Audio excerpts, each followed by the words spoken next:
On the steaming heights of Mount Bromo in East Java, a startling sight awaits travelers: a small, ancient idol of Ganesha, the remover of obstacles, standing silent guard over one of Indonesia's most active volcanoes. This is a story that intertwines Hindu faith, ancient traditions, and the indomitable force of nature. Welcome to Sacred Roots. Today, we'll explore one of the most unique and spiritually charged places in the world, where the fire of the earth has met human devotion for over 700 years. A history steeped in ancient legends, human sacrifices, mysterious deaths, and miracles that defy all logic. Mount Bromo rises 2,329 meters above sea level, forming part of the Tenggerese volcanic complex in eastern Java. Its name derives from Brahma, the creator of Hinduism, a connection that is no coincidence, but rather the result of a tragic legend dating back to the 15th century. The story begins with Princess Roro Anteng, daughter of the powerful Majapahit Empire, and her husband Joko Siger. They ruled the region we now know as Tenggerese, name derived from the combination of the couple's last names, Anteng and Siger. The kingdom prospered under their just rule, but there was a shadow over their royal happiness. They were unable to have children. Desperate, the couple climbed to the smoking rim of Mount Bromo and prayed fervently to the gods. Their prayers were answered in a terrifying way. The gods agreed to bless them with many children, but imposed a macabre condition. The last child born would be sacrificed, thrown alive into the volcano's crater. Roro Anteng gave birth to 25 children. For decades, the couple lived in hope that they would not have to fulfill this terrible promise. But when the time came for their 25th child, Kusuma, they tried to break the divine pact. They fled with the child, trying to hide from the gods. However, there is no escaping fate. Kusuma, then a young man, heard mysterious whispers coming from the volcano, calling his name. One night, he walked as if hypnotized to the edge of the crater. His parents found him there, standing over the smoking abyss. "Do not be afraid," Kusuma said, a strange serenity in his eyes. "My death will bring eternal life to these people." And with those words, he willingly threw himself into the volcano's flames. The gods, pleased with the sacrifice, established an eternal pact. The descendants of Roro Anteng and Joko Siger, the Tenggerese, would perform annual sacrifices to the volcano, and, in return, the land would be fertile and protected. But there was something Mara, a small statue of Ganesha, which some say mysteriously appeared on the rim of the crater after Kusuma's sacrifice, as if the Hindu gods wanted to leave a guardian to oversee the rituals. This active volcano is constantly active, with eruptions recorded regularly. Over the past 10,000 years, Mount Bromo has had at least 67 confirmed eruptions, a frightening average that makes it one of the most dangerous volcanoes in the world. The last major eruption occurred in 2015, when volcanic ash covered the sky for weeks. But even during these displays of earthly fury, the small idol of Ganesha remains in its position, impassive and protective. The darkest recent history occurred on June 8, 2004. 2 people died during an unexpected eruption of Mount Bromo that lasted only 20 minutes. It was a seemingly calm day when, without warning, the volcano spewed a violent cloud of toxic gases, ash, and incandescent rocks. Tourists had no chance to escape. They were struck by volcanic rocks while admiring the view of the crater. The bodies were found near the Ganesha idol, and the local Tenggerese whisper a more sinister version of the story. They say the victims failed to observe proper rituals before approaching the volcano, failed to make offerings to Ganesha as its guardian, and that the volcano itself, a manifestation of Brahma, punishes them for their errors. What makes this place truly extraordinary is its caldera sea of volcanic sand that stretches for miles, creating an almost alien landscape. It is in this surreal setting that we find one of the most unusual temples in the Hindu world. The Tenggerese caldera is 16 kilometers wide and was formed approximately 820,000 years ago. It is actually a caldera within an older caldera, creating a volcanic system unique in the world.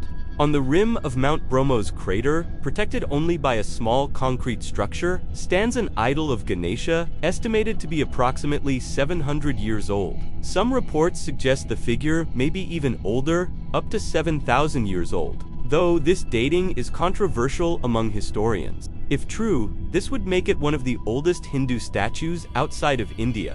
The idol is small but majestic in its simplicity. Carved from volcanic stones, some experts believe it was sculpted from the solidified lava of Mount Bromo. It represents Ganesha in his classic form, an elephant's head, a human body, seated in a meditative position. Around him, devotees leave offerings, flowers, incense, fruit, and small coins. But there are more disturbing offerings as well. During the annual Yajna Kasada ritual, some devotees leave personal items of deceased loved ones, believing that Ganesha can intercede for their souls with Brahma.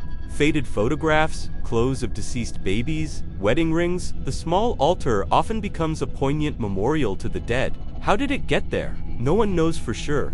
Tenggerese tribal elders say the idol has always been there, discovered by their ancestors. Some theories suggest it was brought by Hindu traders from Bali or even India during the Majapahit kingdom, 13th–16th centuries. But there's a more sinister theory. Some archaeologists speculate that the idol may have been placed there as part of a volcanic containment ritual in ancient attempt to appease the gods and control eruptions through religious magic. If true, it would mean that people died to place this statue in its current position, literally giving their lives to protect future generations. The true guardians of this sanctuary are the Tenggerese, fascinating people who represent one of the last Hindu Javanese communities in Indonesia. They carry in their veins the royal blood of the ancient Majapahit kings and a terrible ancestral burden. They are the direct descendants of those who promised eternal sacrifices to the volcano. When Java converted to Islam in the 15th and 16th centuries, the Tenggerese took refuge in the mountains, preserving their Hindu traditions for over 500 years. They are direct descendants of the Majapahit kingdom and maintain practices dating back to the Hindu Javanese Golden Age. But this preservation came at a high price. They became prisoners of their own faith, forced to live on the perilous slopes of an active volcano. Living in villages on the slopes of Mount Bromo, the Tenggerese have developed a unique relationship with the volcano. For them, the mountain is not just a geographical feature, it is a living deity, an earthly manifestation of Brahma. They believe that every eruption is a divine sign, every tremor a message from the gods. Their simple homes made of wood and bamboo are specifically built to withstand volcanic ash and toxic gases. The windows are angled to prevent ash from accumulating, and each house has a small altar dedicated to Ganesha, replicating the larger idol in the crater. They speak an archaic Javanese dialect that contains Sanskrit words lost centuries ago. They wear traditional clothing kabaya for women, sarongs for men, and maintain a ritual calendar based on lunar cycles. But perhaps the most disturbing aspect of Tenggerese culture is the spiritual hierarchy. They have special priests who believe they possess spiritual knowledge of the gods and spirits, called ilmu, which they carefully guard from the common Tenggerese. These priests, chosen by family heritage, are the only ones authorized to communicate directly with the volcano and interpret its signals. There is a sinister legend about what happens to those who defy this hierarchy. In 1978, a young Tenggerese man named Sarodo claimed to have received direct visions from Brahma, the traditional priests. He began preaching that the annual sacrifices were no longer necessary, that the gods were satisfied. 3 weeks later, he was found dead in his home, showing no signs of violence or illness. Elders whisper that the volcano itself punished him for his blasphemy.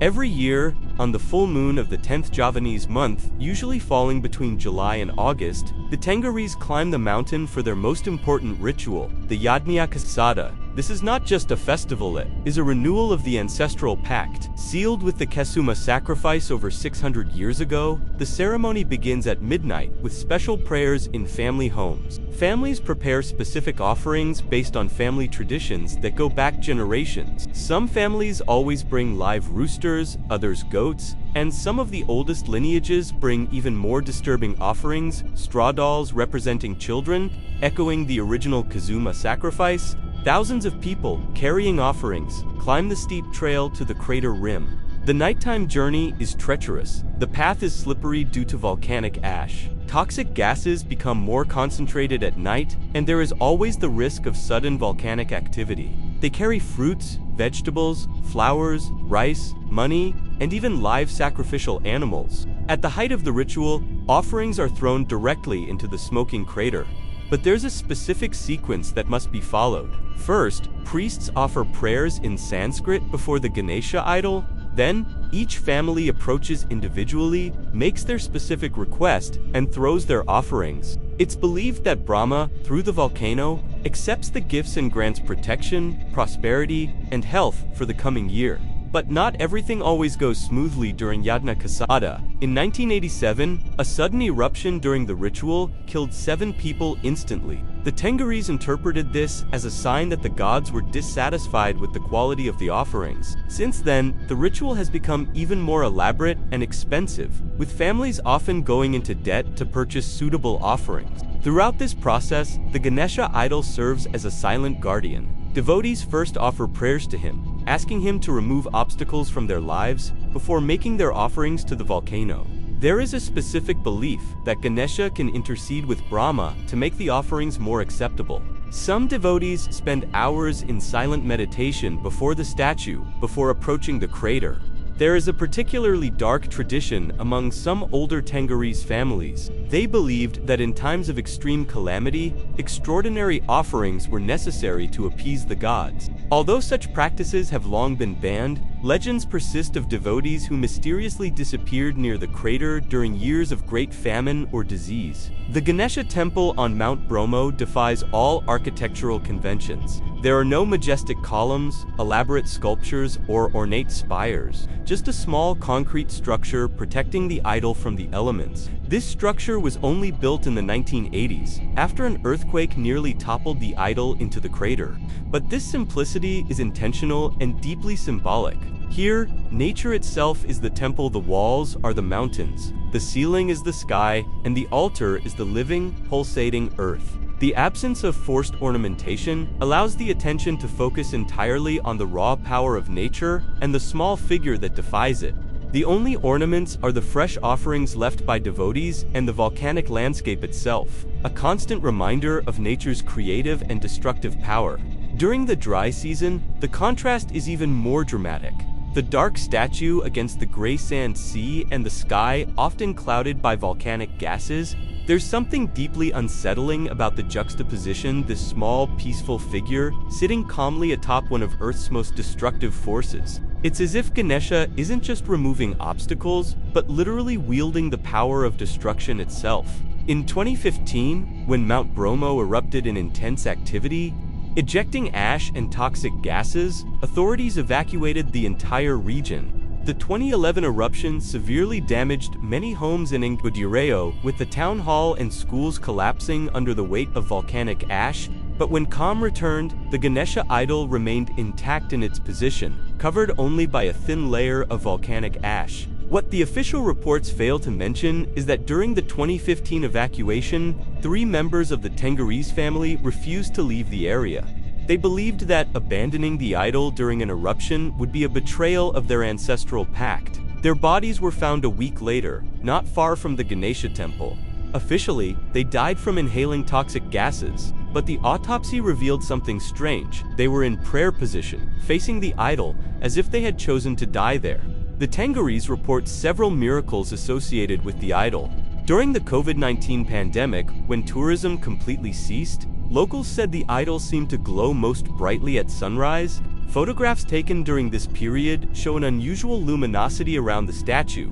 Although scientists attribute this to optical effects caused by volcanic gases, there are also reports of miraculous cures. A Tenggerese woman named Sari claims her son was born with a severe spinal deformity. She spent 3 consecutive nights praying before the idol, leaving offerings of flowers and incense. When she returned home, the child had improved dramatically. Doctors in Surabaya were unable to explain the sudden improvement. But not all miracles are positive. In 1994, a group of European anthropologists visited the site to study the idol. One of them, Dr. Klaus Heinemann of the University of Berlin, became obsessed with the statue. He returned alone several times, taking hundreds of photographs and detailed measurements. On his last visit, Heinemann was last seen at 6 p.m., sitting in meditation before the idol. The next morning, he was found in the same spot, still sitting, but completely catatonic. When he finally regained consciousness 3 days later, he spoke only an archaic Sanskrit language he had never studied. He never returned to normal, spending the rest of his life in a psychiatric hospital in Berlin, mumbling Hindu prayers. A local legend tells of a European tourist who, in the 1980s, decided to spend the night alone with the idol. In the morning, he was found in a state of deep ecstasy, muttering in Sanskrit, a language he didn't know. He was never the same again, dedicating his life to the study of Hinduism. He converted, changed his name to Ananda Krishnadas, and now lives in an ashram in India. But those who have visited him say he never speaks of his experience on Mount Bromo, except to whisper, "Ganesha showed me what lies beyond the veil." There is an even more disturbing story from 2003. A Japanese family visited Mount Bromo as part of a tourist tour. Their 12-year-old daughter Yuki became separated from the group and was found hours later sitting before the Ganesha idol, chanting mantras in perfect Sanskrit. When asked how she learned the chants, she said the elephant-headed man taught her.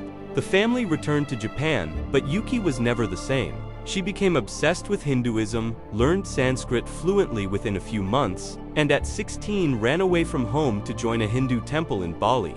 When her parents finally found her, she refused to return home, saying she had a karmic debt to repay to the keeper of the sacred fire. There are also darker accounts. In 2008, a local tour guide named Bambang claimed to have seen shadows dancing around the idol during a new moon. He described humanoid figures made of volcanic smoke that appeared to make offerings to the idol before disappearing into the crater. Bambang never again guided tourists to the idol, refusing to explain why. The scientific community has its own theories about the strange phenomena reported at the site. Dr. Indira Sari, a volcanologist at the University of Yogyakarta, suggests that the combination of volcanic gases, including sulfur dioxide and hydrogen sulfide, can cause hallucinations and altered states of consciousness. It's possible that many of the miracles and mystical experiences are actually neurological effects of volcanic gases, she explains. But even scientists admit there are unexplained aspects. The idol itself appears to resist wear and tear in an anomalous way, exposed to the same conditions for decades. Other stone structures in the area show severe erosion, while the idol remains quite well preserved. Chemical analyses of the stone revealed an unusual composition that doesn't exactly match the local volcanic rock. The Ganesha idol on Mount Bromo teaches us about the persistence of human faith. In one of the most hostile environments on Earth, surrounded by toxic gases and subject to devastating eruptions, devotion flourishes. But this devotion comes at a cost. People literally risk their lives to keep alive a tradition that can demand the ultimate sacrifice. The Tenggerese story is one of extraordinary cultural resilience, but also of spiritual imprisonment. They preserved their traditions, but at the price of living literally in the shadow of death. Each generation is born knowing it could be the last if the gods decide sacrifices are no longer enough. Today, the site attracts not only devout Hindus but also spiritual seekers of all faiths. Many report transformative experiences. The combination of natural majesty and spiritual energy creates a unique atmosphere of contemplation. But others leave disturbed, feeling they've witnessed something not meant for human eyes. There is growing concern among conservationists about the impact of tourism on the site. Thousands of visitors each year are leaving their mark not just traditional offerings, but also modern trash, graffiti, and disruption of traditional rituals. Some Tenggerese elders believe this desecration could arouse the volcano's wrath. Mount Bromo is not a theme park, says Pact, an 89-year-old Tenggerese elder. It's a sacred place where our ancestors made a pact with forces beyond human comprehension. Tourists come, take selfies, make noise, and leave. But we stay, and if the gods are angered by this lack of respect, we will pay the price. Recently, there are signs that this divine irritation may be manifesting itself. Seismic activity in the region has increased significantly since 2020. Small tremors occur almost daily, and the Tenggerese interpret these as warnings. The gods are restless, the elders murmur, fear a traveler, seeking experiences that touch not just the eyes, but the soul. Mount Bromo and its guardian Ganesha await. There, at the meeting point of earth and sky, fire and faith, you'll discover that the most sacred places are those where nature and spirituality dance together. But go with respect. Go knowing that you're entering a place where death and life collide, where the sacred and the terrifying are one. Make appropriate offerings to the Ganesha idol. Do not take photographs during rituals without permission. And remember, you're not just visiting a tourist attraction. You're entering into an ancient pact between a people and their deities, an agreement sealed in blood and maintained with sacrifice for over 600 years. This was another journey of Rota Sagradas. If you have any suggestions for sacred places we should explore, leave them in the comments. And don't forget to subscribe to follow our next adventures along the world's spiritual paths. Places where the veil between our world and the supernatural is thinnest, where every stone has a story to tell, and where the sacred and the terrifying walk hand in hand.